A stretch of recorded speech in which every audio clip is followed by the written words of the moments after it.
they cheered too early, celebrated a victory they had no right to claim, patted themselves on the back for dismantling someone they never understood in the first place.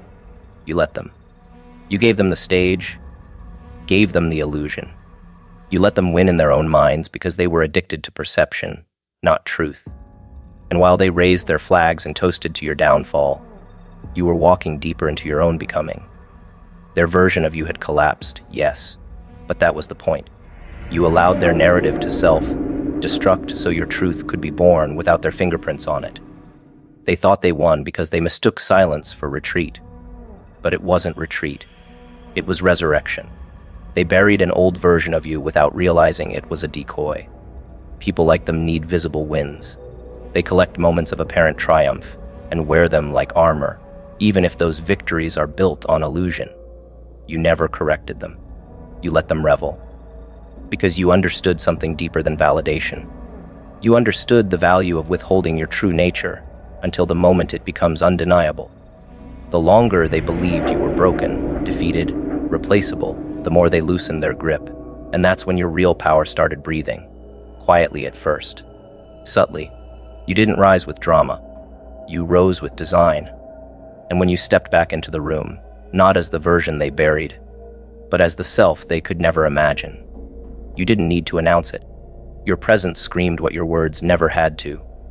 Their arrogance was your smoke screen.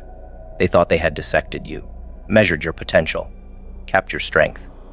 They read your reactions, not realizing you were feeding them a controlled dosage. You allowed misinterpretation because you were tired of being defined in languages that lacked the vocabulary to contain you. So you went dark deep, surgical. While they basked in shallow glory, you were building architecture inside yourself they would never comprehend. You weren't meditating, you were reconstructing. And now, when they see you again, they flinch, not because you came back with vengeance, but because you came back unrecognizable. The kind of change no ego is prepared to face. They thought you'd come crawling back. That was their only ending. They couldn't fathom one where you returned with new dimensions, unbothered, unreadable, unbroken. They assumed power could be taken from you. They never considered it had only been withdrawn. Your patience wasn't surrender, it was a test. A quiet measurement of who could still stand next to you once your shape shifted. And as expected, they failed. They mistook your low tide for emptiness. But now the flood comes, not as fury, but as presence. A presence they can no longer manipulate. You don't need to destroy them, your growth already has. When you revealed your true nature, you didn't do it for revenge. You did it for alignment. You were tired of carrying costumes to make other people comfortable. Tired of shrinking to fit beneath someone else's ceiling. So you set fire to every version of you they could control. And when the ashes cleared, you stood there, sharp, clear, grounded.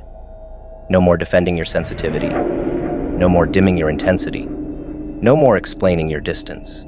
You didn't evolve to impress. You evolved to live. And that made you dangerous to anyone who was invested in the smaller version of you.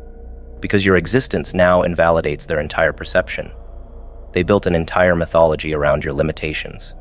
They called you dramatic, overthinking, fragile. But it was always projection.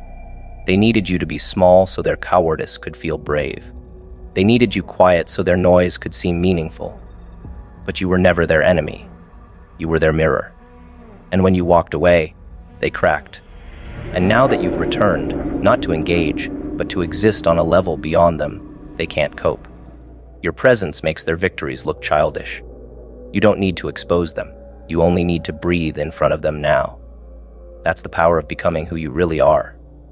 They asked for the real you, over and over, and then you gave it to them, without apology. That's what broke them. Not the transformation, the truth. The fact that you were always this capable, this grounded, this aware. You just never needed to prove it.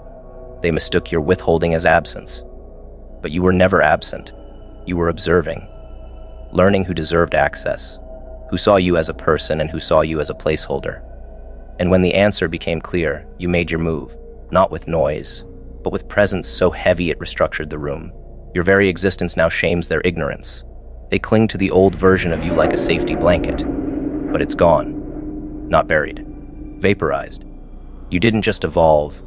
You vaporized the conditions that allowed your former self to be contained. And that terrifies them. Because now there's no way back. They can't manipulate the new you. Can't bait you into explaining. Can't trap you in guilt. You don't operate within their emotional architecture anymore. You built a new operating system. And every word they speak to try and draw you back sounds outdated. They speak the language of manipulation. You respond in fluency they'll never learn. Detachment. You were never fragile. You were precise. You were never lost.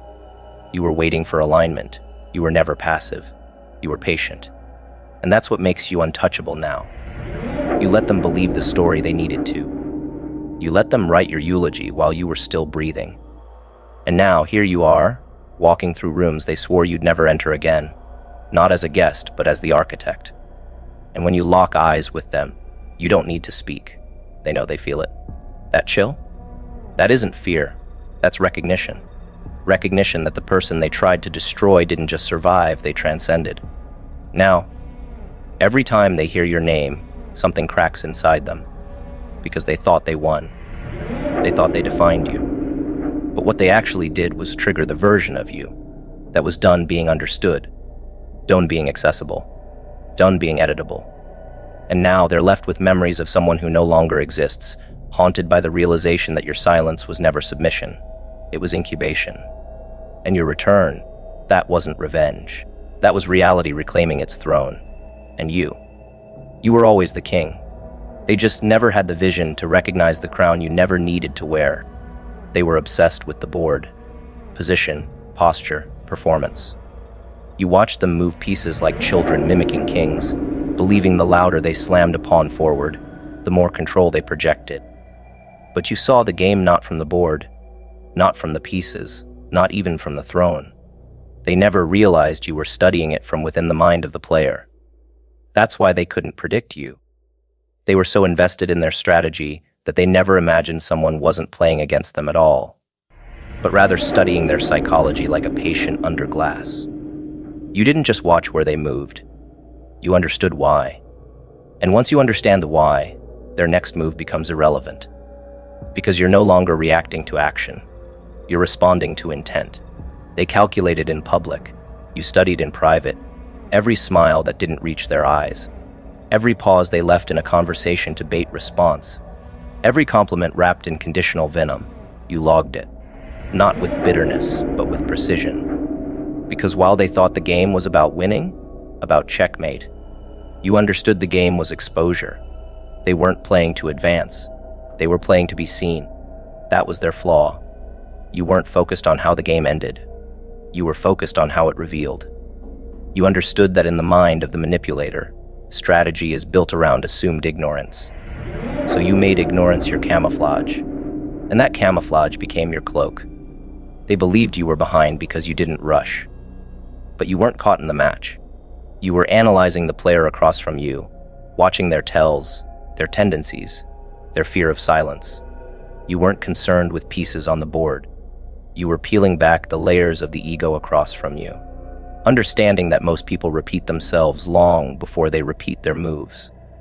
You saw how their hands shook after a bluff, how their voice stiffened when power slipped, how their confidence was built on rehearsed narratives, not anchored truth. You didn't need to react, you just needed to observe. You saw through their aggression, not as strength, but as overcompensation. Their need to dominate was always louder than their ability to strategize. You learned that arrogance makes players play too quickly. It makes them blind to traps because they assume they're always setting them. You let them storm forward, let them believe they were pushing you into corners. But you knew the corner didn't trap you. It isolated them. Because while they focused on your next move, you focused on what they'd never questioned their own beliefs. That's what made you dangerous. You weren't playing the board. You were playing the illusion. They focused on what looked powerful. You focused on what actually moved the game. Not the pieces, but the perception. They worked tirelessly to sway opinion, to create allies in the crowd, to perform while you remained still. But you weren't still out of submission. You were still because you knew one thing they didn't. You could only be beaten by someone who understood your mind. And they never asked. They never studied. They underestimated what they didn't understand. That's how you knew they had already lost. Not when they ran out of moves, but when they assumed they were smarter. You were never trying to win on the surface. You were trying to trigger an unraveling, to expose the parts of them they tried to conceal with control. That's what happens when you play from the mind of the player. You begin to see the moves not as tactics, but as therapy. You see the board not as territory, but as a mirror. Every action they took revealed something, a fear, an insecurity, a memory they hadn't dealt with. And while they were stacking victories in public, they were hemorrhaging certainty in private. You didn't need to break them. You just needed to let them continue until the performance collapsed from internal weight. They relied on predictability. That's what they never admitted to themselves. They weren't masters of the game. They were masters of predictability. They knew how to provoke the average, how to trigger the common. But you weren't average, and you weren't common. You were engineered in silence, trained in betrayal, tempered in observation. While they designed attacks, you learned patterns. You watched how they spun their stories, how they rehearsed their image, and eventually you saw the gap, the moment when what they showed stopped matching what they feared. And that was the cue, not to speak, not to fight, but to disappear from the board and let them play against their own reflection. You stopped moving not out of indecision, but because you had already won. Winning wasn't checkmate. Winning was knowing that nothing they did could touch you. You had stepped above the board, above the performance, above the illusion of control. You had become unreadable, and unreadable is untouchable. They couldn't trap you, provoke you, or define you. They couldn't even remember which version of you they were playing against. Because every time they thought they had you, you changed shape. That's what happens when you operate from the mind, not the surface. You stop being a piece. You become the rule book. They still don't understand how they lost. They sit with their stories, revising the history of the match, pretending the loss was circumstantial. But deep down they know. They were playing for recognition. You were playing for revelation. They were seeking validation. You were seeking clarity. And now, every time they return to the memory of what happened, they feel it. The helplessness of someone who thought they were winning because the board looked clean. But you weren't cleaning the board. You were clearing the illusion. And when the illusion fell, so did their grip. That's the difference between you and them. They played to be seen. You played to see. They performed control. You became it. And in the end, that's why the board doesn't matter anymore. Because you don't need to win the game when you've already mastered the mind of the person across from you. You walk away not as the victor, not even as the legend. They can keep their titles. You walk away as the one they'll never be able to figure out. Because the real checkmate wasn't the move. It was the fact that they were always playing a game you had already finished in your head.